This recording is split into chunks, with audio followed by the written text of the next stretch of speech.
छात्रों, सुप्रभातम। आज मैं संगीता यादव फिर से आपके सामने उपस्थित हुई हूँ। कक्षा 10वीं की सेमुसी बुक का षष्ठा पाठा सुभाषितानी लेकर के। तो आइए छात्रों, पढ़ते हैं आज पाठ सुभाषितानी। पाठ को प्रारंभ करने से पहले पाठ का जो मीनिंग है उसको हम अच्छे से समझ लेते हैं कि सुभाषित होता क्या है। सु का अर्थ होता है सुंदर। सु जो उपसर्ग है उसका मतलब होता है सुंदर। क्या होता है? सुंदर। और भास जो धातु है उसका मतलब होता है कथन। तो सुभाषित हम किसको कहते हैं? जो कथन सुंदर होते हैं उन्हें हम सुभाषित कथन कहते हैं। देखिए इन्होंने क्या कहा है, इसको भी पढ़ लेते हैं। संस्कृत कृतियों के जिन पद्यों या पद्यांशों में सार्वभौम सत्य को बड़े मार्मिक ढंग से प्रस्तुत किया गया है उन पद्यों को सुभाषित कहते हैं। प्रस्तुत पाठ ऐसे 10 सुभाषितों का संग्रह है जो संस्कृत के विभिन्न ग्रंथों से संकलित हैं। इनमें परिश्रम का महत्व, क्रोध का दुष्प्रभाव, सभी वस्तुओं की उपादेयता और बुद्धि की विशेषता आदि विषयों पर प्रकाश डाला गया है। तो चलिए प्यारे बच्चों, आज हम सबसे पहले शुरू करते हैं श्लोक नंबर 1। आलस्यम ही मनुष्याणाम शरीरस्थो महान रिपु नास्ति। अगर हम नास्ति उद्यम समूह लिखा है ना, इसका संधि विच्छेद करेंगे तो ना को अलग करेंगे और अस्ति को अलग करेंगे और उद्यम को अलग करेंगे और सम को अलग करेंगे। बहुत अच्छे से समझ में आ जाएगा आपको। ना नहीं, अस्ति है, उद्यम परिश्रम के, समो समान, बंधु भाई। कृत्वा यम न अवसीदति। कृत्वा यम, यम जिसको, कृत्वा करके, ना नहीं, अवसीदति दुखी होता है। व्यक्ति कभी दुखी नहीं होता है। आलस्यम ही मनुष्याणाम शरीरस्थो महान रिपु। आलस्य ही मनुष्यों के शरीर में स्थित महान शत्रु होता है। ना अस्ति उद्यम समो बंधु। परिश्रम के समान कोई बंधु नहीं होता है। ना नहीं, अस्ति है, उद्यम समा, परिश्रम के समान बंधु। परिश्रम के समान कोई बंधु नहीं है। यम कृत्वा, जिसको करके, न अवसीदति, व्यक्ति कभी दुखी नहीं होता है। अर्थात परिश्रमी व्यक्ति को कभी परेशानी का सामना नहीं करना पड़ता। वो अपनी मेहनत के बलबूते पे सब कुछ अर्जित करने में समर्थ हो जाता है। ये था आपका श्लोक नंबर 1। श्लोक नंबर 2 देखेंगे। गुणी गुणम वेत्ति न वेत्ति निर्गुणो। गुणी गुणम वेत्ति। वेत्ति का मतलब होता है जानना। वेद धातु है। कौन सी धातु है? वेद धातु है यहाँ, जिसका मतलब होता है जानना। गुणी गुणम वेत्ति, गुणी व्यक्ति गुण को जानता है। न वेत्ति निर्गुणः, निर्गुण व्यक्ति गुणों को नहीं जानता। बलि बलम वेत्ति, बलशाली व्यक्ति ही बल को समझता है। न वेत्ति निर्बलः, जो निर्बल होता है वो बल की महत्ता को नहीं समझता है।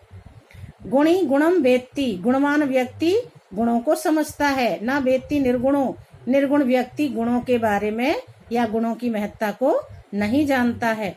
बलि बलम वेत्ति, बलवान व्यक्ति बल को जानता है। निर्बल व्यक्ति बल के बारे में नहीं जानता, बल से अनभिज्ञ रहता है। ये श्लोक यहाँ तक है। देखिए, पिको वसंतस्य गुणम न वायसः। कोयल वसंत के गुणों को जानती है।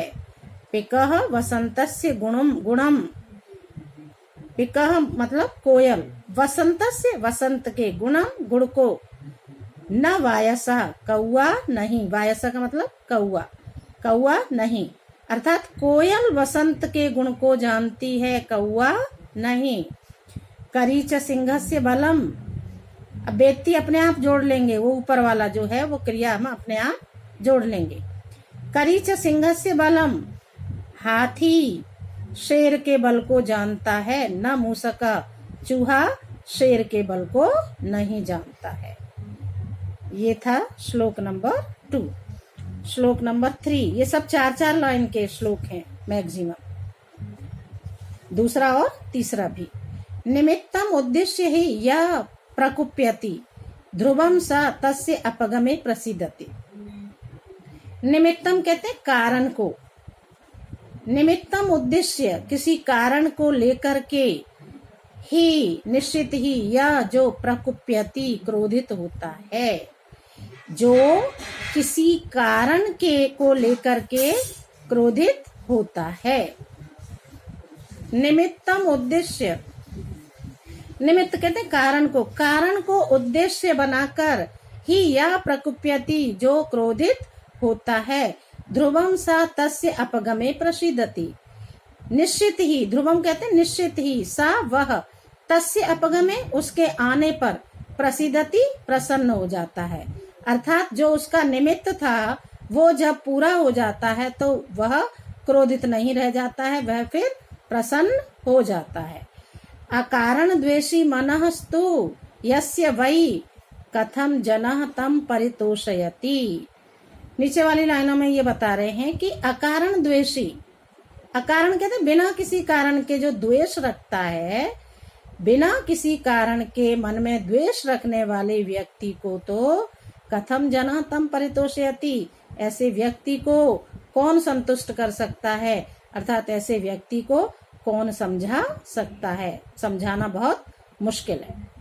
निमित्तम उद्देश्य ही या प्रकुप्यति, जो किसी कारण को उद्देश्य रख करके क्रोधित होता है, ध्रुवम सा तस्य अपगमे प्रसिद्धति, निश्चित ही वह उसके पूरा होने पर प्रसन्न हो जाता है, तस्य अपगमे उसके आने पर, अर्थात जो क्रोध करने का कारण था जब वो समाप्त हो जाता है तो वह खुश हो जाता है। अकारण द्वेषी मनः तु यस्य वै, लेकिन जिस व्यक्ति का मन बिना किसी कारण के द्वेष करने वाला होता है, जनः तम कथम परितोषिष्यति, ऐसे व्यक्ति को, इस तरह के व्यक्ति को कौन प्रसन्न करेगा, अर्थात ऐसा व्यक्ति प्रसन्न ही नहीं होता है। ये है लिट लकार, ऐसे व्यक्ति को कौन प्रसन्न करेगा। अगला श्लोक, श्लोक नंबर 4। उदीरितो, उदीरिता मतलब कहने पर, उदीरितः अर्थ पशुनाम अपि गृह्यते, कहने पर, कहे जाने पर अर्थ पशुओं के द्वारा भी ग्रहण कर लिया जाता है। पशुनाम अपि, पशुओं के द्वारा भी, उदीरितः अर्थ गृह्यते, कहे गए अर्थ को ग्रहण कर लिया जाता है। पशुनापि, पशु के द्वारा भी, उदीरितः अर्थः कहा गया अर्थ, गृह्यते ग्रहण कर लिया जाता है। हियाश्च नागाश्च वहन्ति बोधिता, हिया कहते हैं घोड़े को और नागाश कहते हैं हाथी। हाथी, हियाहा च, शक्कर वाले श का विसर्ग, और नागाहा च, यहाँ भी शक्कर वाले श का विसर्ग हो जाएगा। हियाश्च घोड़े, नागाश्च और हाथी, वहन्ति बोधिता कहने पर, समझाने पर, भार वहन कर लेते हैं, भार को धारण कर लेते हैं। अनुक्तम अपि ऊहति पंडितो जना, पंडितो जना जो विद्वान व्यक्ति होता है वह बिना कहे ही सारी बात समझ जाता है। जो विद्वान व्यक्ति होता है, पंडितो जना जो विद्वान व्यक्ति होता है, अनुक्तम अपि ऊहति बिना कहे ही समझ जाता है। उक्तम का मतलब कहने पर, और अनुक्तम अपि बिना कहे ही समझ जाता है। विद्वान व्यक्ति बिना कहे ही उसके अर्थ को समझ जाता है। परेंगित ज्ञान फला ही बुद्धया, लेकिन जो बुद्धिमान व्यक्ति होते हैं वो इशारे से ही उसके ज्ञान को उसके इशारे में ही समझने वाले होते हैं, वो बुद्धिमान व्यक्ति होते हैं। जो बुद्धिमान व्यक्ति होते हैं उनको इशारा मात्र कर दो, उससे ही वह उसके फल को समझ लेते हैं। और जो विद्वान होते हैं वो बिना कहे ही उसके मीनिंग को, अर्थ को समझ लेते हैं। क्लियर?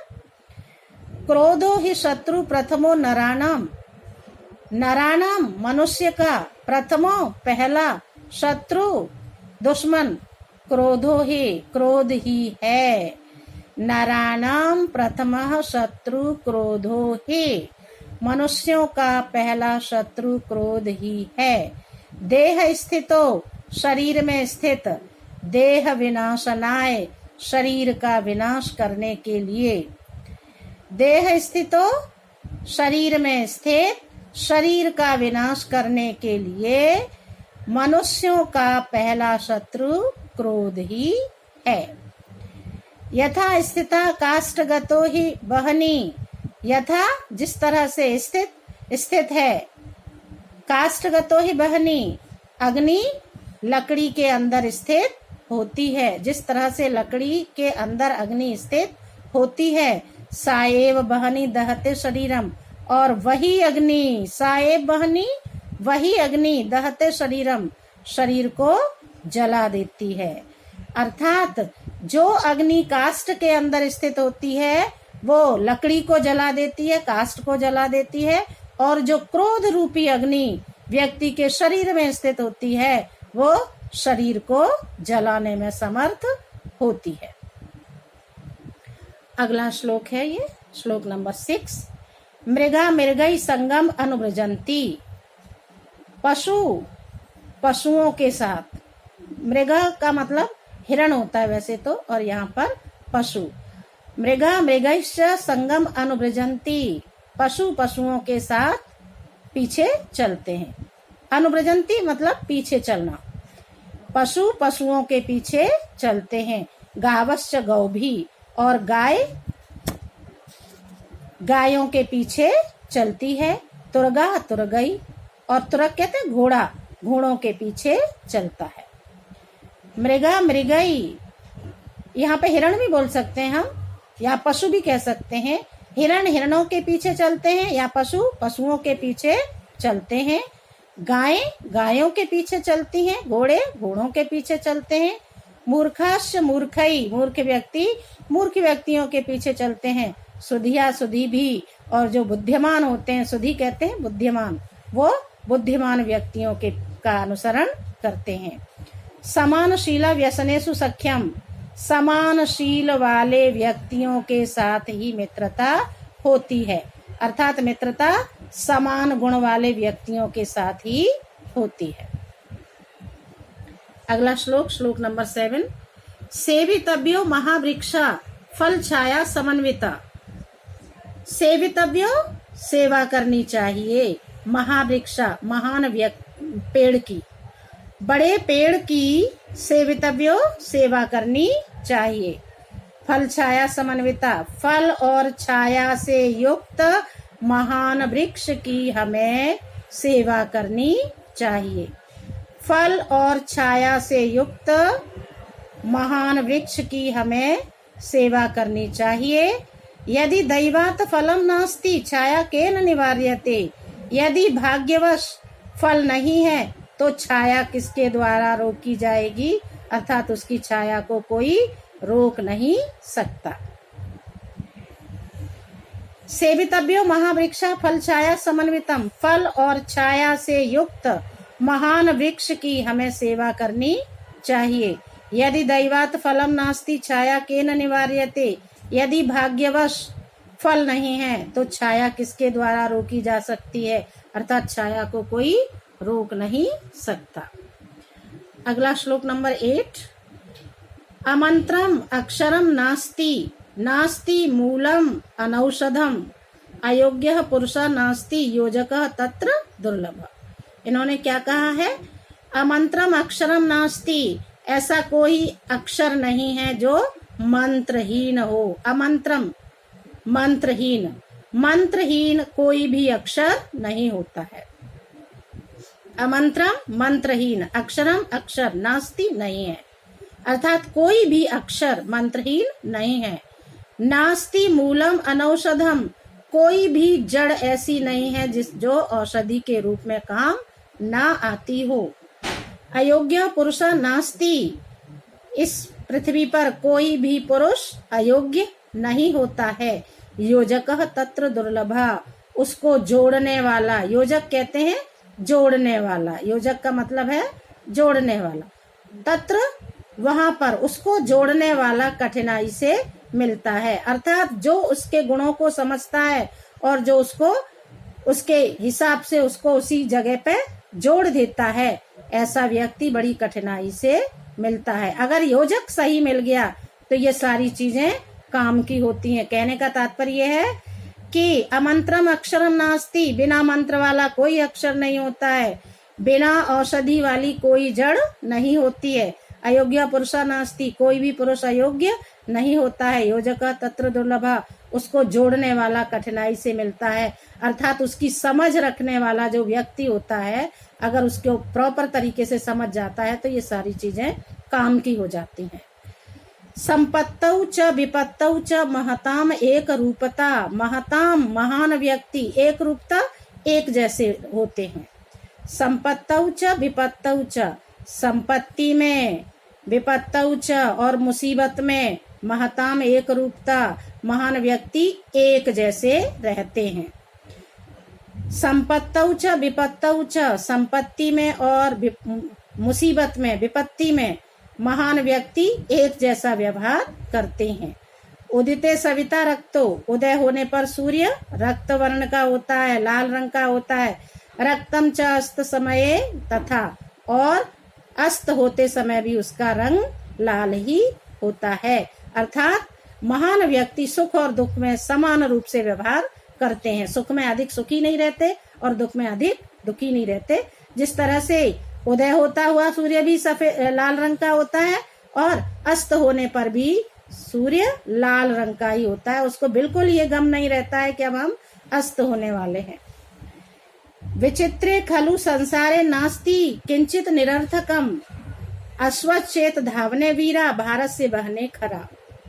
विचित्रे खलु संसारे, खलु कहते निश्चित ही, संसारे संसार में, विचित्रे विचित्र, विचित्रे खलु संसारे, इस निश्चित ही इस विचित्र संसार में, नास्ति किंचित निरर्थकम, कोई भी चीज निरर्थक नहीं है।